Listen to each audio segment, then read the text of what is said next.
What's going on, guys? Sio here with another week of the NES.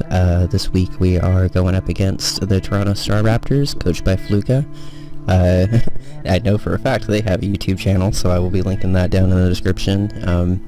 I've been a little, we'll call it lazy, I guess. I've been a little bit lazy about actually linking stuff in the description, so if you don't see it in the description, please let me know in the comments and I will get around to it, but I plan on linking everything. But anyway, Fluke is really good, if you haven't gathered that yet from the standings information. He was undefeated for a really long time and has lost a little bit more lately, but I'm still absolutely terrified of him. He's kind of doing the same thing I'm doing, where he's mixing up his team a lot from week to week, so it's going to be tougher to predict what six specifically he's going to be bringing. So this is definitely another week where I need to prepare for everything. So getting into it, Latias has been on quite a tear lately. I've been tracking the MVP tracker and kill death stuff for a while, and I think it's gotten something like 6 kills in like 2 weeks or something, or like 6 kills in 3 weeks or something, but either way, it's kind of been destroying stuff. I'm expecting a Choice Scarf set if he brings it, because that's the set he kind of seems to prefer, but I have prepared for other stuff just in case he wants to mix it up on me. Entei is also very powerful. I don't want to say pretty powerful, he's very powerful. 115 attack isn't like the greatest thing in the world, like it's pretty good, but it's not like amazing compared to some other stuff, but Sacred Fire does a ridiculous amount of damage and has a 50% chance to burn, so I have to be really careful about switching stuff into it too freely. Also, sorry if this team builder is a little less focused. I only have like a half hour to record this, so I have to kind of go in one go. Tentacruel is a really good wall, and something I haven't actually mentioned about his team yet up until this point is his first 3 Mons are all either base 100 or 110 speed, so he definitely has a very fast team, which is something that I had to plan for in my team prep. But Tentacruel is also a really good special wall. It has base 120 special defense, so it can pretty much eat a hit if it needs to. I'm actually really scared of a Mirror Coat set this week, so I planned around that pretty well because I've seen Mirror Coat Tentacruel actually do quite a lot of work in leagues, so spoilers, but I have something prepared for that. Amoongus is another really good wall, a really nice pivot actually with Regenerator. He actually has a couple mods with Regenerator, which I'll get into later, but for those of you that don't know, Regenerator is an ability that lets you gain, I believe it's 1/3 of your HP every time you switch out. So basically you can switch it in, take a hit, and then switch back out and basically just heal yourself up for free. And Amoongus also has a lot of self-recovery and like other things that it can use. Amoongus is really annoying. I have to be pretty careful around it and make sure that he doesn't pivot around. Rotom Cut or Rotom Mow, I don't really know which one it is, honestly. But the grass Rotom, basically. He hasn't brought it yet this season, as you can see, but I still prepared for it pretty heavily. I've had some problems with Rotoms this season, I've noticed. Just Volt switching around on me and willowing stuff that I didn't really want it to willow. Leaf Storm also does a decent amount to my team. I figure he probably doesn't want to bring the Leaf Storm set just because I have brought Sapsib or Miltank to deal with Leaf Storm in the past, but I have other answers to it on this team. But yeah, Sneasel is actually very terrifying for me, to be honest. Like, I know I have stuff that can pretty easily counter it, but if you bring Sneasel, it's pretty much getting a kill, pretty much. And there's not really a whole lot I can do about it. Base 115 speed allows it to speed tie with my fastest thing on my team, my Mega Absol, unless I scarf something. But to be honest, I didn't really want to scarf myself into anything this week because I've noticed that Fluka likes to switch around a lot, and I didn't want to lock myself into moves and be forced to switch out and give him momentum and stuff. So, spoilers number 2 for my team build this week. I'm not bringing anything that's choiced. But Sneasel's scary. Dark Ice is good coverage for my team and actually completely prevented me from bringing Xatu, which was actually a possibility to bring this week. But Sneasel said no in practice, so that was the end of that. Mega Diancie is actually something that I targeted for my team, even like mid-draft this year, and got pretty mad that Fluga sniped me. Fluga actually sniped me on a couple of targets this year, which if you watch the end of my video last week, you'll have heard me say that he called himself my rival because we were targeting a ton of the same things in the draft apparently, and didn't really realize it until we got into the draft and were complaining at each other for taking things over and over again. But Mega Diancie also has good speed and very good offenses. Base 160 in both attack and special attack means that I have to be very careful and build a very fat team to be able to switch into it. Scizor completely destroys it, but I also have to be careful for an HP Fire on there because it will do a decent amount of damage.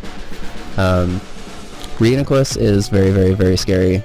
I know I've kind of said that about a lot of his team, but there's a reason he's 8-2. He has a lot of threats and they actually work very well together, which is a very important part of League play, I guess, is being able to build teams that are different but still work well together. But anyway, that's kind of going off on a tangent. If he brings Reuniclus, I'm really hoping that he doesn't bring a Calm Mind Reuniclus. I have answers to it on my team, but if he just gets the right switch and sets up to even +1 or +2, it'll be very hard to take that thing down. Reuniclus is super, super fat, and it hits really hard. It's really, really slow, so hopefully I can get in and revenge kill it, but basically I'm going to have to sack something to be able to take it out. So I don't want to do that, so fingers crossed that he doesn't bring it. Tornadus Therian, just so you know, it's the one that looks more like a bird and not the one that is in the cloud, I guess. But Tornadus Therian's another Pokemon that he has with Regenerator. So along with Amoonguss and Reuniclus, I'm not actually expecting Regenerator Reuniclus if he brings it. He has seemed to prefer Magic Guard, as most people do, but I'm prepared for Regenerator Core if he brings it. But anyway, Tornadus T's a good special attacker. It has a really nice speed tier on my team and outspeeds anything but a Cellbore. And since he's super effective against me, it's not really the greatest matchup for me. If he brings it, I'm expecting either a Life Orb or Assault Vest set for attacks, and mostly just used as a pivot. He seemed to like leading with it a lot, so if I see it, I'll probably consider it as one of the few lead options this week. But yeah, Registeel is something that I actually expect to come this week. I know how much he likes it, and it did actually give me a decent amount of trouble in practice. Oh, sorry. But yeah, it gave me a decent amount of trouble in practice. It kind of just sat there and ate every hit that I sent its way. I had answers to it, but I had to kind of sacrifice said answers for more coverage. I'll get into that in the second part if I remember. But basically everything I have on my team, even that's good against it, is at least a 2-co. So if he brings it and gets rocks up, that's going to be kind of annoying, but I have a way to play around that. And finally we have Sock, who's another good choice scarfer. I actually don't think I've seen him run anything but a choice scarf on Sock, but I prepared for a couple of other sets as well. But it has nice coverage, and with a scarf it actually can outspeed most of the stuff on my team. So if I see it, I'll assume it's scarfed and play accordingly. If it ends up being something else, I have answers for it on my team, but I'll have to be a little bit more careful. So before I switch over to the actual part where I show off my team, I guess, I'm expecting Latias, Entei, Tornadus T, Reuniclus, Registeel, and either Tentacruel or Mega Diancie. If he doesn't bring Latias as his choice scarf, he'll probably bring Sock, just because he seemed to bring it a lot. But I feel pretty confident that's the team that he's going to bring, because that's the team that seemed to give me the most trouble when I was practicing. Probably shouldn't have said that in Teambuilder, but whatever. I'm going to go ahead and switch over to the other part now. Alright, you're back.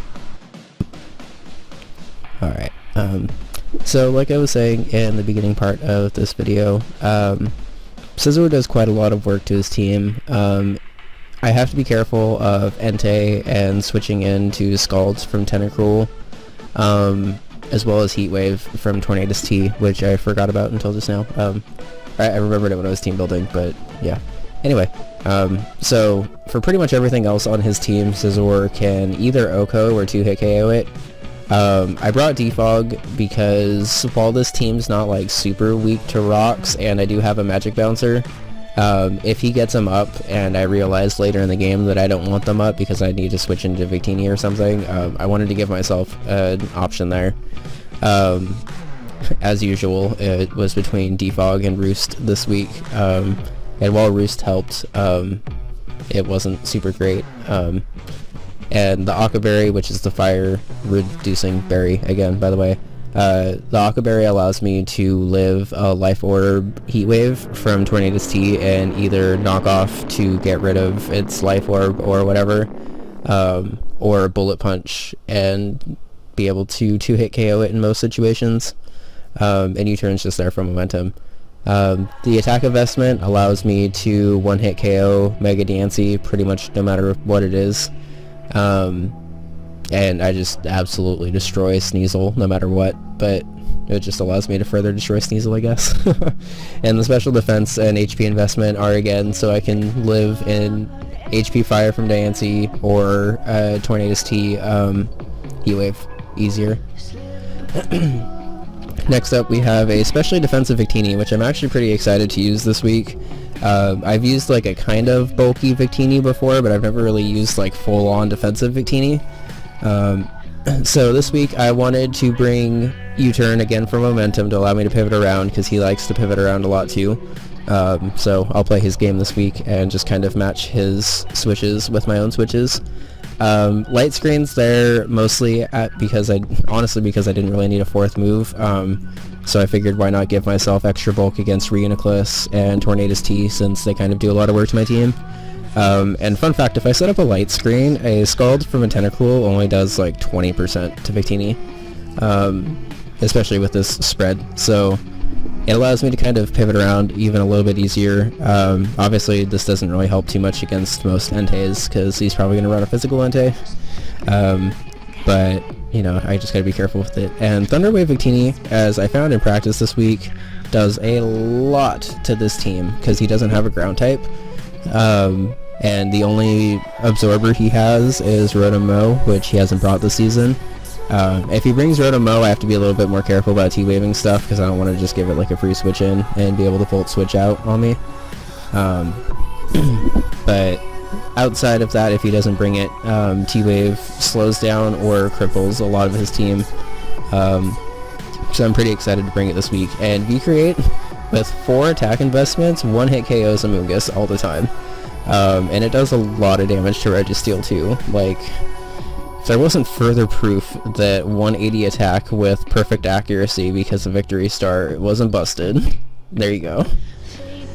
So next up we have a sub 3 attack Expert Belt Thunderous T. I really wanted to bring Leftovers on this set actually and just sit behind a sub and try to kind of just nuke his team as much as I could. But I needed the Expert Belt for extra damage for Incinerate on Registeel and Dark Pulse on Reuniclus and Latias, I guess. I kind of forgot that it would hit that too.